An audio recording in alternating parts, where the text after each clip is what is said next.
Hey girls, May 19th, 2026, and you might notice. Happy birthday, Monk. I love you and I miss you. I'm already noticing that I'm not going to be able to make a podcast today. Because I'm actively in the process of doing a couple of things to include making your birthday present. I thought I'd share the experience a little bit with you. But I'm thinking of you. Oh, I'm thinking of you. I miss you and I love you. And once I regroup in a couple days, I'll make you a podcast, okay? All right. I love you. Happy birthday. And I will see you soon.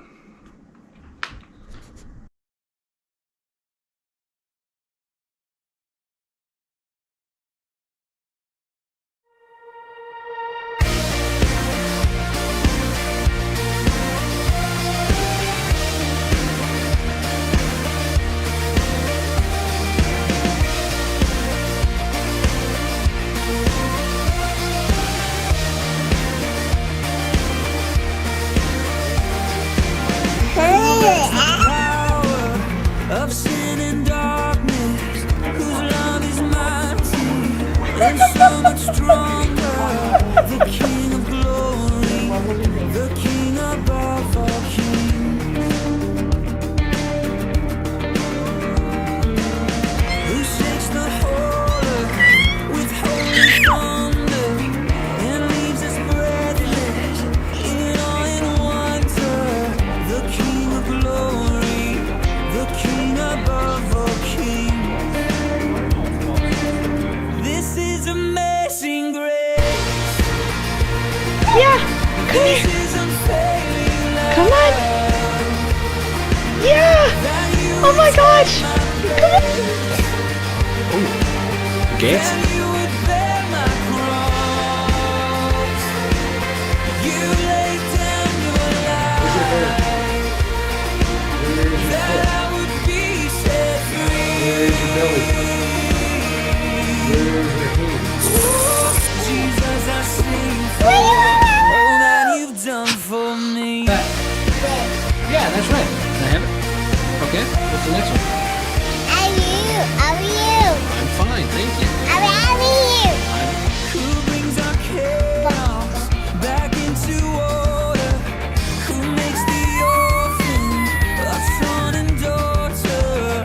The King of glory, the King of glory, who rules the nations with truth and justice, shines like the sun in all of its brilliance. The King of glory, the King above all kings. 那个二姐姐中午。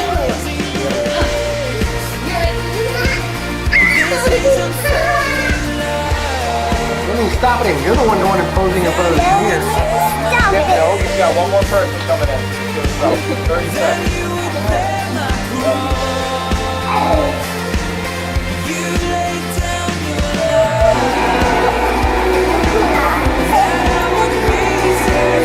Great. I said I got enough living in the store. You got big muscles? Yeah. Let's see him. How am I gonna get up there? Worthy is How do you think you the get there? Lamb who was slain. That's right. Worthy is the King who conquered the grave. Worthy is the Lamb who was slain. Worthy is the King who conquered the grave. Worthy is the Lamb who was slain.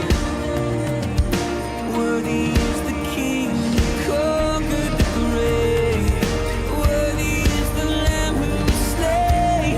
Worthy, worthy, worthy. Oh, this is amazing grace.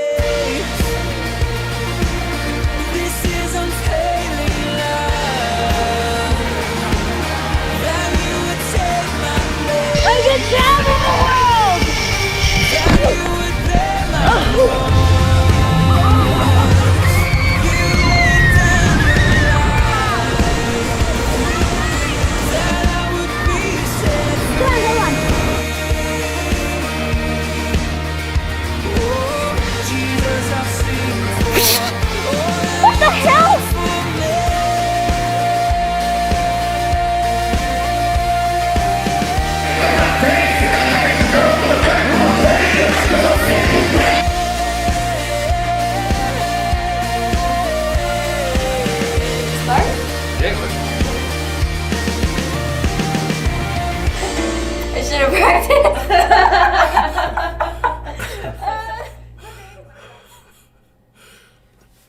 So, that was why. Well, one of the reasons. Not the entire reason.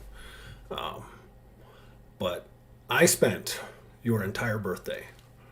I went for I think I got up at 8 a.m. Started doing that. I had been planning on doing that because I heard the song Amazing Grace. And now it's in my favorites. Still a little choked up. But I heard that song and I'm like, oh, well, I know what I got to do with this. So I went along and did that. But, so there was that. And then I recorded that little clip at 3 in the afternoon. And I was emotionally exhausted. And I still had some administrative stuff to do. Super, super cool stuff. A little stressful. I'll tell if you're watching this when I think you watch this, you'll know exactly what I'm talking about. But there's been some good progress in life, and I'm excited and I'm happy. And so I was completely drained, and there was no way I could have done a podcast. Excuse me. So now, May 21st, 2026. Hey, girls. Monkey, Muffin. And Muffin, I know you're not in that very much. You're in a little. I wanted to give Monkey because you were the first one who got a video, Muffin. You got your rookie year video. That was the first one I ever did. There had been problems with the video editing software.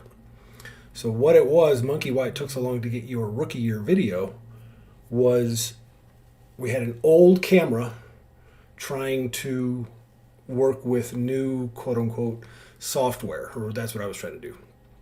But that original video camera that we had, it wouldn't cooperate with the software. And so I couldn't use your videos from when you were born and stuff. And it frustrated me very badly, actually. So I started using a different camera right before you were born, and was able to knock out that rookie year video. So I wanted Monkey to have her video, and then I'm actually excited for your birthday next year, Muffin, because guess what I'm doing? So I got to find the right song, though. There's Amy, but Amy, what you gonna do? That one. So I spent 7+ hours just watching you grow up, Monkey, and it was wild. It was awesome, actually. Those were tears of joy, by the way, mostly. So, yeah. Okay, I have to show you one that I didn't put in the video. So a little backstory here. You're my baby. I'm not kidding you. I've said it before and I'll say it again. I knew my purpose in life was to be your dad, both of you guys, before you existed. I didn't realize that at the time, but it hit like a ton of bricks as soon as you were born. And I was willing to sacrifice anything and everything for you guys. All those years of, mostly me not working and me being Mr. Mom. But you were mine and Mom's, but you were my baby. In what year was it? 2020. Yeah, 2020. The pandemic happened. And we decided, both of us, both me and Mom, decided it was time to get you guys cell phones. And at the time, it seemed like a good idea. Probably a little bit too early, but you guys were stuck at home. You didn't have anything to do. You couldn't see your friends. It was pretty rough. And so we wanted to do something to give you some interaction, make phone calls, whatever. Well, not long after you got your first cell phones, Grace, especially you, I started seeing you, from my perspective, going out into the world. You were now leaving. Now, bear with me, okay? This was how I saw it. Like, you were now on the phone with your friends. You were now browsing the internet, for good and for bad. You're good. And I was like, there was this feeling of like I'm losing my baby. Muffin, you actually didn't use your cell phone. You were like, nah, I don't like that thing. You would paint and draw and do makeup and stuff like that. That's how you passed the time. But Monk, you took to your cell phone pretty quick, and it felt like that damn cell phone was like robbing you from me. It played, again, a big part in what eventually broke me down. I wasn't ready to lose you, and that's what I felt like. I'm not saying, and it's not your fault, obviously, but that's what was going on. Anyway, so we bought you a cell phone. I recorded your very first cell phone call, but you didn't know it at the time. That's what I always like to do. I like to catch you in the candid moments. So,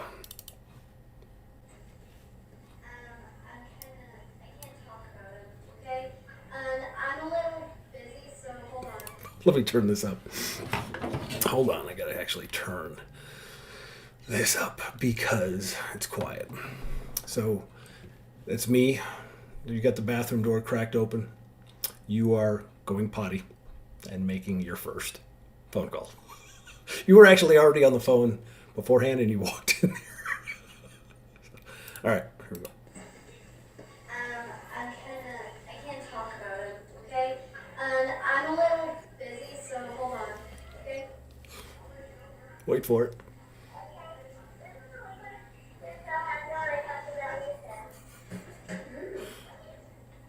I like Taco Bell.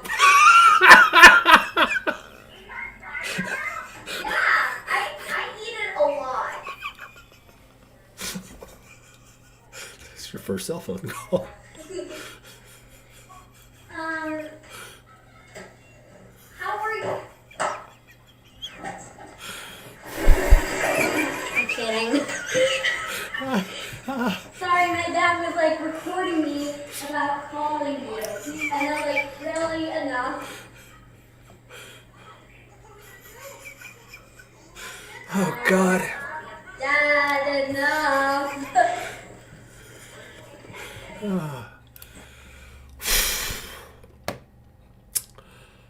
I mean, I am so proud of myself that I had the wherewithal to know to do this.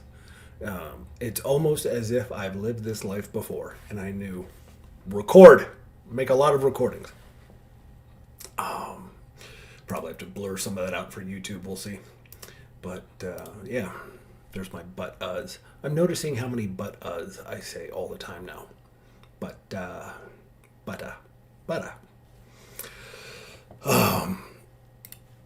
There was a couple other ones that I was going to tell you about, and I completely forgot. Gosh darn it!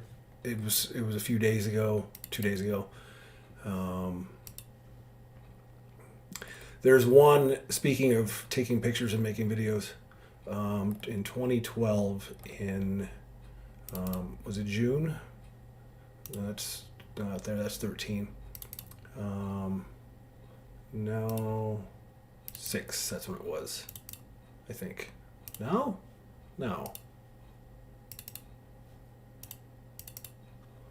Really?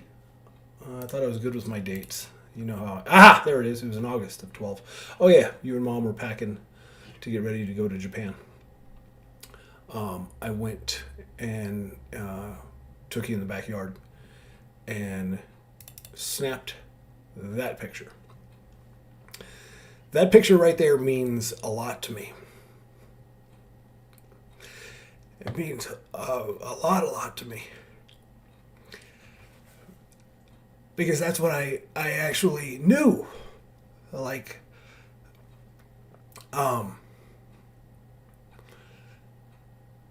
I remember thinking while I was snapping these pictures that I am going to miss this so much. I was having such joy, and it was overwhelming. It was overwhelming.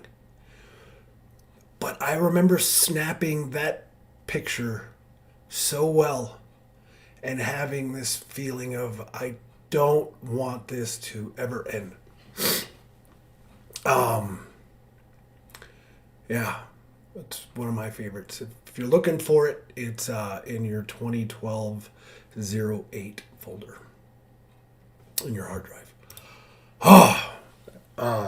That one. That's what started it off. That day, that was probably about 9 a.m. that morning. I made it to that picture and went, oh my God, yeah. But the emotions I was feeling when I snapped that picture.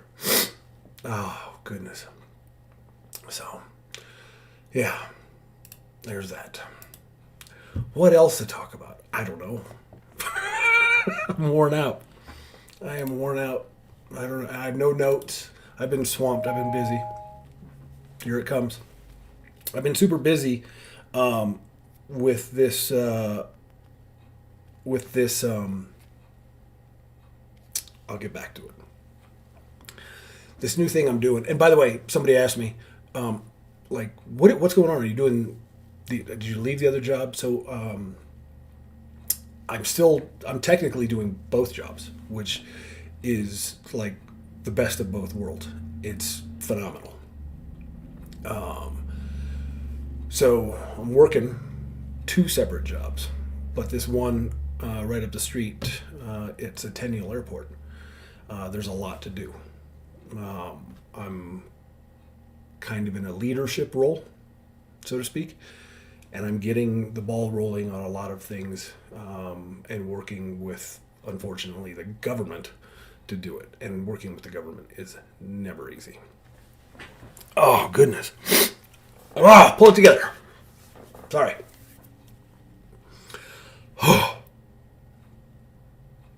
It's brutal, man. It's brutal. So I have not been able to make notes. I've been super busy. And then on your birthday, I had the blessing of blessings. It was fantastic.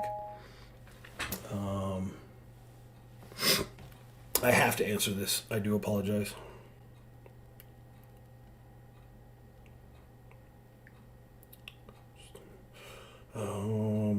I won't cut this out. Fast forward, but I'm not cutting things out ever. 19th. Yes, there we go.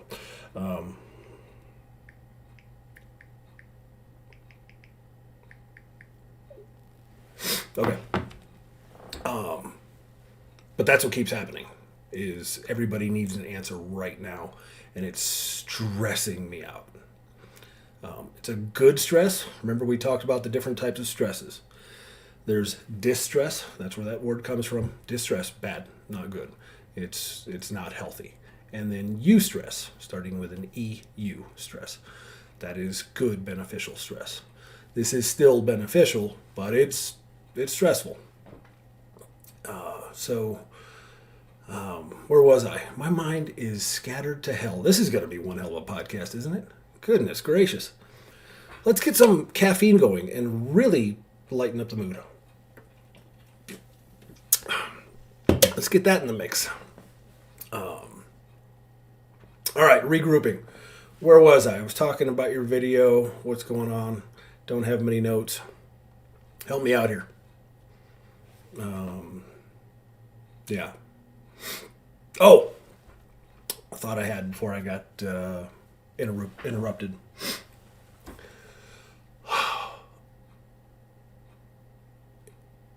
I knew it back then, like when I snapped that picture, that my thought was, I will do anything for this little one.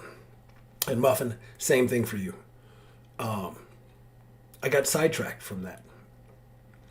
And the reason I got sidetracked from that was because I started thinking about me. I started thinking about me first. And there's this thing now that I run into kind of regularly where I hear people talking about, well, I'm going to do this for me. I'm going to do this for me. I'm going to do this for me.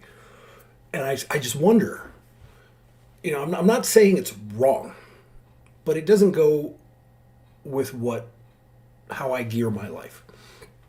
Because,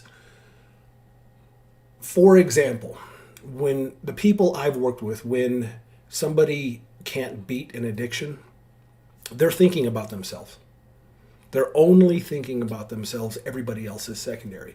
The people who beat an addiction, and I'm just using this as an example, but the people who beat an addiction love somebody more than they love themselves, meaning they work primarily for the benefit of others, and their lives blossom because of it. The people who focus on themselves tend to never find any sort of peace or joy. They're seeking happiness, and those two things go hand in hand. When somebody wants to be happy, they are thinking of themselves. When they are thinking about other people, they're thinking about peace and joy. And remember, happiness is a fleeting thing. Happiness is literally a chemical reaction. It's a chemical reaction in your brain. That's what happiness is. You can't have it all the time. It's not possible. But you can be at peace all the time. Peace. You can have it 24/7. It's not easy to do, but you can definitely achieve that. So in 2021, when I had my epiphany, that's essentially what it was. It was my perception, God coming to me and saying, stop being such a selfish prick. And yeah, I was being a selfish prick. So yeah, now when I see that, it just rubs me the wrong way. And again, I'm not saying anybody's wrong, but that's what works for me, so I share it.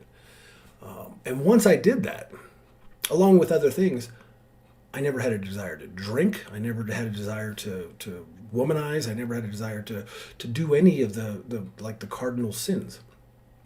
It all went away instantly. And that's why I sometimes say that I was, at least demonically influenced, was because that wasn't me. The me snapped that picture of you in the backyard in Columbus, Ohio, and was willing to give up anything for you. And then I got sidetracked with exactly what the Bible teaches us to watch out for. So, life lesson of the day.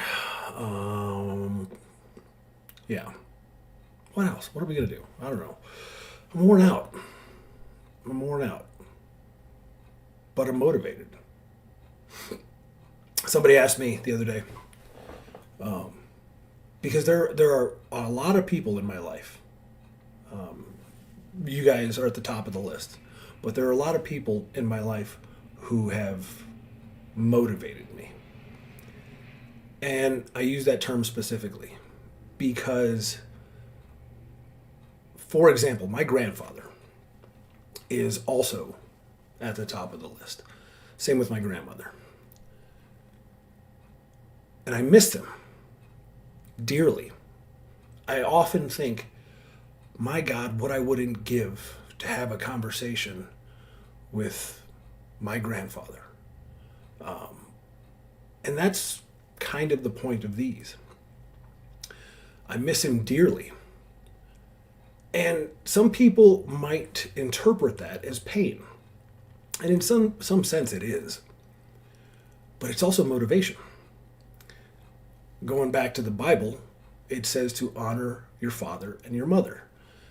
And people think that means be nice to your mother and father. It doesn't. That might include honoring them, but it's not saying be nice to them.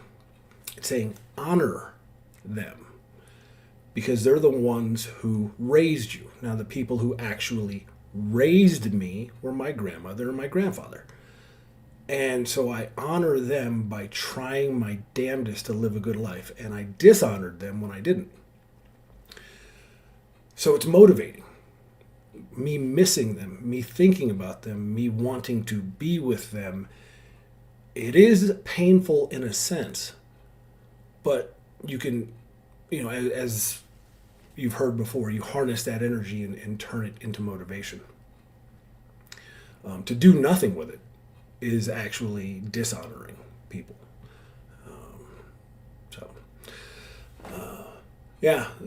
I take all of this because it's painful. And I use it as motivation. And hopefully, when you're 40, 45, 50, whatever age, you can look back and see me getting older and older, the same way I had to watch you. I didn't have to. I got to. And it was amazing. In the back of my mind right now, I'm actually thinking about your video, Muffin. I'm like, oh my God, I'm going to be an absolute wreck. So. Yeah.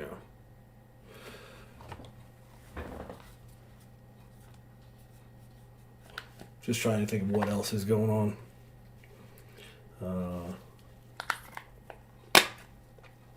My interactions with people are always intriguing to me.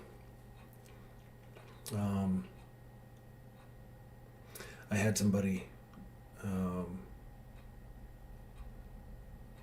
Should I even bring? Too late. I already did. I did. I had somebody ask me. I'm going to try and do the politically correct thing here. I had somebody ask me if I'm going to take this issue back to court to fight. And I'm not. If you haven't noticed, I have done everything I can to turn my life over to God. I was making way too many decisions.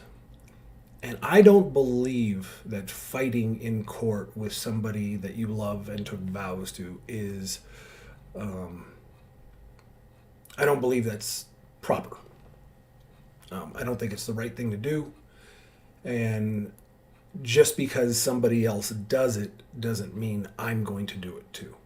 I've fallen into that trap too many times. Well, he did this, so I'm going to do it too. Oh, well, she did this, so I'm going to do it too. It's a really common excuse that people use, but there's another aspect to it. One, I don't want to fight with anybody. But two, especially after what happened day before yesterday, I'm working towards your future.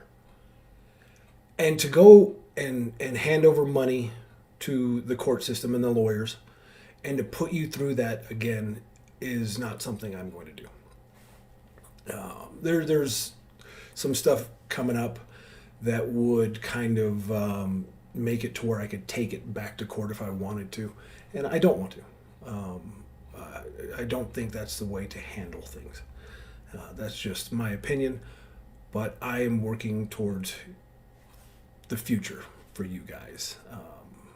And I hope I'm making the right decision, and if you disagree with me, I hope you can forgive me, because I'm just doing the best I can with what I'm given and what inspires me.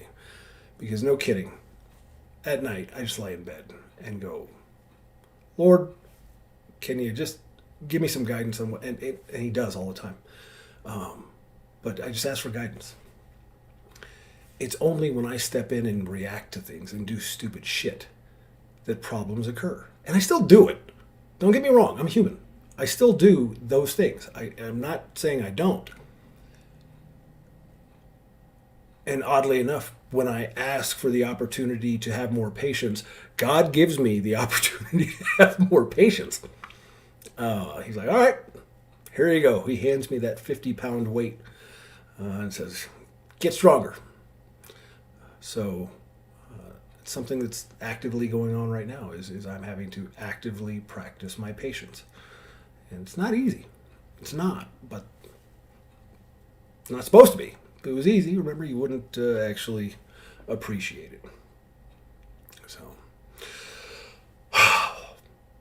Well, I didn't plan very well. I don't know. Cut me some slack. I'm an emotional wreck. Any videos that pop up? I don't know.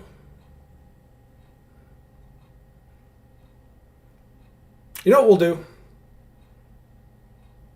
I watched this video the other day from Freya Mortensen.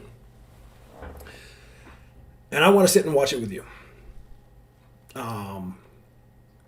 The title of it is The Courage to Be Disliked. Because very often what happens when people say, I'm doing this for me, they don't finish that sentence. What they're actually saying is, I'm doing this for me to be accepted by other people. That's what they're actually saying. They just don't even know it. And then, no, that's not true. Yeah, it's absolutely true. Because you don't see you. Other people see you and accept you, and you're like, okay, I'm doing the right thing. And she talks about that here. What are we at? We're at 28. That'll be perfect. Responsibility over to other. So, Freya Mortensen, I think I've told you. Probably, she's on my list. Mace Curran, Freya Mortensen. I recommend take a listen. But here we go. I didn't plan on this, so I'm gonna do a What if true freedom came Watch from along the with courage to be disliked? And the courage to be disliked involves the courage to be who you really are. And when you're being who you really are, then you don't have to pretend to be someone you're not. You don't have to be putting up. Remember the clip about pretending and everybody's pretending? Freya agrees with that. And that's what this video is about. Because in order to stop pretending, we have to have the courage for people not to like us. Because that's why we pretend. We want to be liked. And so we find these things that are acceptable to other people and we stick to them. On an act or a performance just to please or satisfy someone else. But we've all done it, haven't we? Mm-hmm. Absolutely we have. And why do we do it? Because we want validation. By the way, this is what a powerful woman looks like. She's not being bitchy. She's not being sassy. She's exuding power. And what that comes from is she has taken the step to be her. It's one of the reasons that I actually gravitate towards women, older women with short hair, because it's usually a sign that they don't really give a shit what other people think. We want that validation to tell us that we are likable, we are lovable, we are good enough, we are interesting, we are funny, we are smart. But why can't we just determine that for ourselves? Why do we have to have someone else confirm it for us? Well, because sometimes it does help to hear it from other people, but unless you don't believe it internally, or you don't know that it's possible internally, then it's kind of useless, isn't it? If we're not being our true selves, and instead we're living in fear that somebody's not going to like us, then how do you even know who you are to begin with? How do you even know who you are? Which is why we're locked. Do a lot of these things sound familiar? Yeah, I take a lot of my advice from Freya. Relying on an external validating system is a prison. It keeps you trapped and void from your own personal freedom. It's not anyone's responsibility to like me, except for me. But when you hand that responsibility over to other people to define, then you've lost who you really are. So what frees you is being okay that not everyone's going to like you. That's fine. Not everyone's going to like me. And if you're one of those lone wolves out there and you're on your lone wolf path, that is part of the journey, is not everyone's going to like you. And you are not going to like everyone either. Let's just keep that in mind. That's probably another big reason why you are. I just want to caveat this. Because just because you don't like somebody doesn't mean you can't love them. Remember, Liking somebody is enjoying their company. I enjoy being around this person. I like Freya. I enjoy listening to her. I love hearing what she has to say about this stuff. I misspoke. I enjoy hearing what she has to say about this stuff. I don't love Freya because I'm not giving her any of my energy. She doesn't receive any of the energy from me. Now, there's a few people out there that I don't like one bit, but I still give them my energy, and I give them my energy through thinking positive thoughts, praying for them, sending them good vibes, and hoping that they stop doing what they are doing because they are better than that. I know they are better than the way that they are behaving. I'm not going to beat that to death. There you go. Wolf, is because you are not for everyone and not everyone is for you. Well, isn't that just true for life in general? That's just completely normal.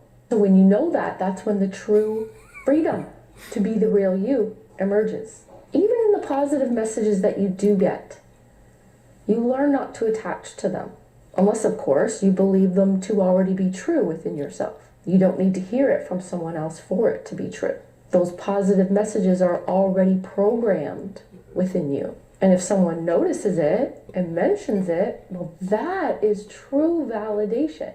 You can't validate something that doesn't already exist. I can't validate your parking for you, sir, because you're not parked there. I can only validate something that is true, that is real, that is actual.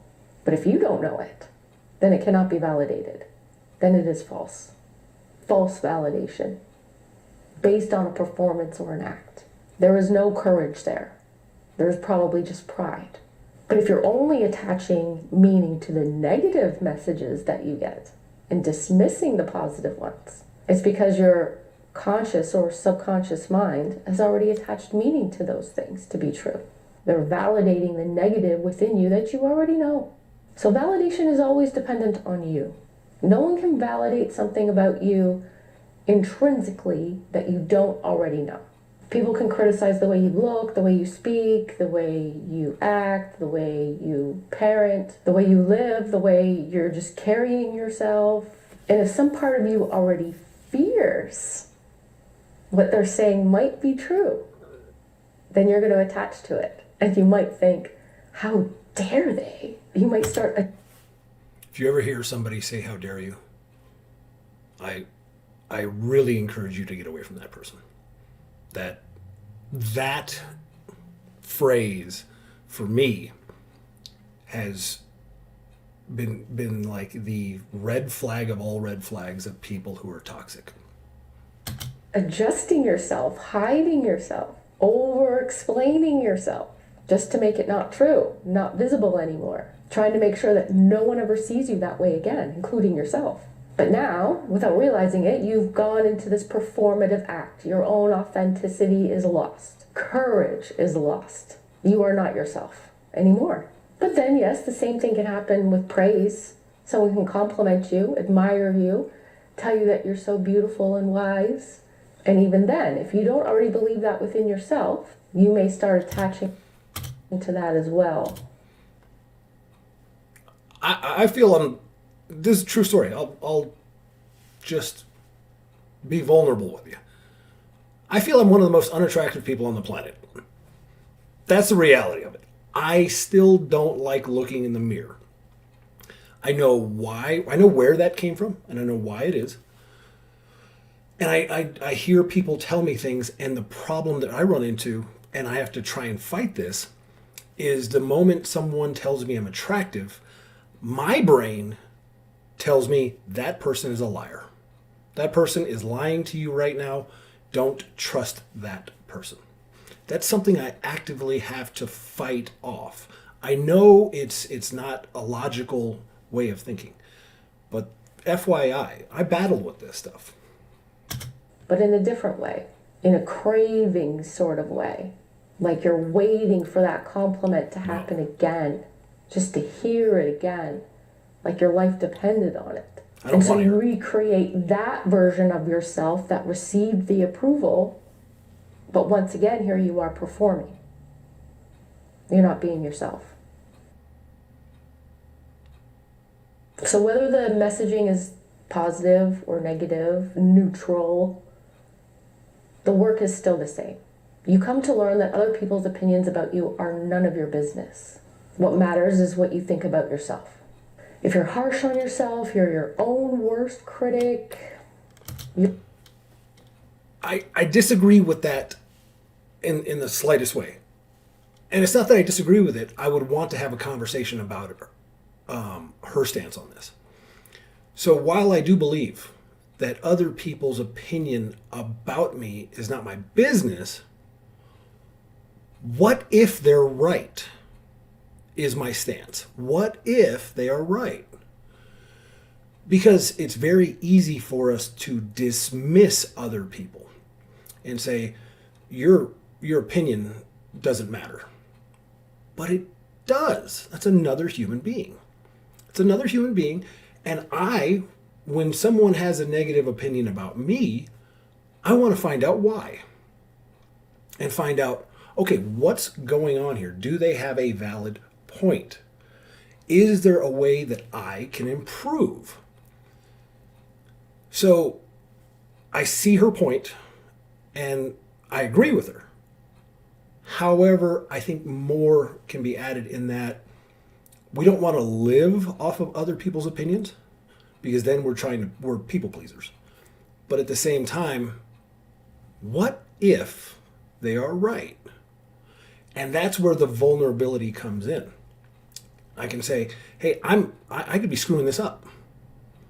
Let me hear what you have to say. And then I will take that information and process it and reflect on it and pray about it and really think, hey, can I get better here? You're going to become even more sensitive to other people's opinions about you. A criticism becomes confirmation, and then a compliment is something suspicious. You're skeptical about. You might hear someone say something kind to you and think, they're just being nice, or what do they want? And that usually has less to do with the person giving the compliment and more to do with the relationship that you have with yourself. Yeah. But this one can be a little tricky because sometimes we've experienced a lot of inauthenticity from people that we've trusted. People who seemed kind and supportive and loving only to reveal their manipulative ways in the end. So learning how to receive something without questioning it, without attaching to it, without depending on it, happens just the same as hearing something critical without attaching to it, without allowing it to define you. Having the courage to like yourself, love yourself, be your own best friend is what needs to happen before you'll ever have the courage to be disliked. So there you go. I haven't watched this one. I really haven't. The courage to be disrespected. I'm curious about this because when people just seek out respect, good Lord, that is a recipe for disaster. Number one, if you're constantly feeling like you're being disrespected, I assure you, or anybody, if someone is feeling as though they're being disrespected, they're doing the disrespect. I guarantee it. That's something I am very firm on. That is absolute projection. I never feel disrespected by anybody. I feel as though occasionally somebody does something a little rude. But I never feel disrespected because respect is a two-way road. And if I feel disrespected, that makes me think, I may have done something to disrespect that person. It's hard to explain, but if you just go around seeking respect, well, you're just on a power trip. So if we establish that being liked is not the goal, then you might be asking, well, what about respect? Can I at least expect respect? No. No. No. Yeah, no. Not even. Not even close. Because let me just ask you this. Thank you for now. Can you have the courage to not be respected? Yeah. The truth is that regardless of how other people treat you. You have no control over that, but you do have control over how you respond, how you treat yourself in the face of disrespect, how you treat others in the face of disrespect. You can always show respect to yourself because that is what is in your control. But if you're someone who struggles with self-respect, you're going to be sensitive to the disrespect that you receive from other people Thank because you you. don't have any. Or It comes from a place of not respecting yourself. If you respect yourself, and I do now respect myself because I respect God and I respect me and I try my damnedest to respect others. So I don't have to seek it out. Other people who don't have it are going to seek it out. you don't have enough. And when you don't have enough, in whatever way that shows up for you, because defining self-respect and respect could really be brought down to another video altogether. But when you don't have enough in yourself, then you expect it. You expect to receive it more so from other people to make up for the lack in yourself. Wavelength. Same goes for love. When you don't have that love for yourself, then you're constantly looking for it outside of yourself. Yes. To fill that void. Thinking maybe that's how it works. When people respect me, then I can respect myself. When people Yes. love me, then I can love Then myself. I'll get it. So she's exactly right. When you don't love yourself, when you don't respect yourself, you will seek it externally. And you will always think, because it's never going to happen, that will never occur. You're never going to have somebody else fulfill that for you. And you will seek it out at every turn, and it will fail at every turn. And you will start to become bitter and angry and resentful. Like, why am I not getting the love and the respect that I deserve? That's what happens. It has to start internally. But when you have love for yourself, And it starts internally with solitude. it doesn't matter if someone else loves you. When you have respect for yourself, it doesn't matter if someone else is respecting you or not. Because you already have it. It's not something that you get. It's something that you are. It's nice to receive, but it's not necessary. There it is. Thank you. It's like a perk. When you have it internally, getting it from an external source is like a perk. We'll leave it at that. The Courage to be Disliked. Freya Mortensen. Look her up. Fantastic. We'll go ahead and call it quits, though. Ooh, it's bright. Okay, 44 minutes in. We're good. So yeah. The recap. Happy birthday, Monk and Muffin. I'm looking at a picture of you.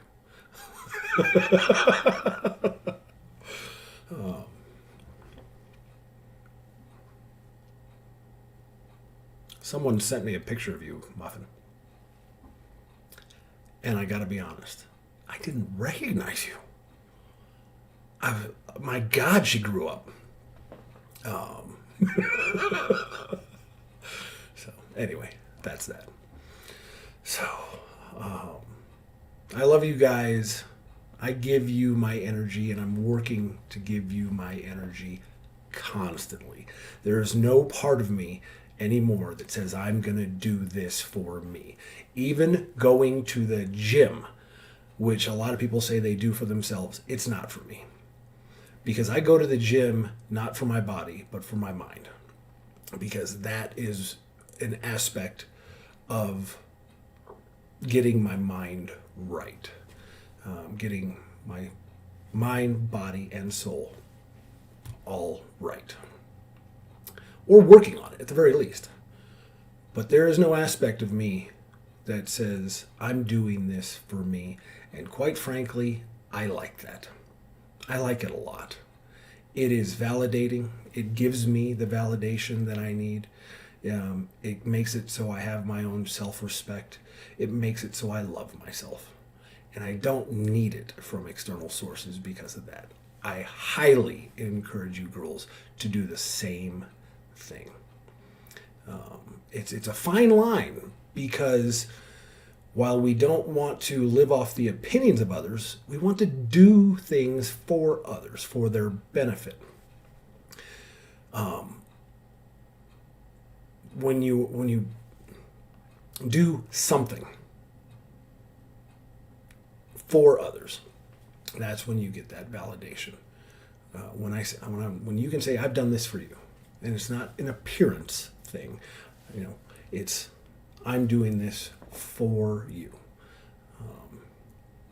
An appearance meaning like I'm gonna like those like Instagrammers, they grab a camera and the appearance, they want to show that they're helping the homeless. The appearance, they want the appearance that they are helping people, but they don't actually do it.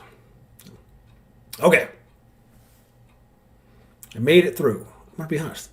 Ever since that picture, I've been having this wave of like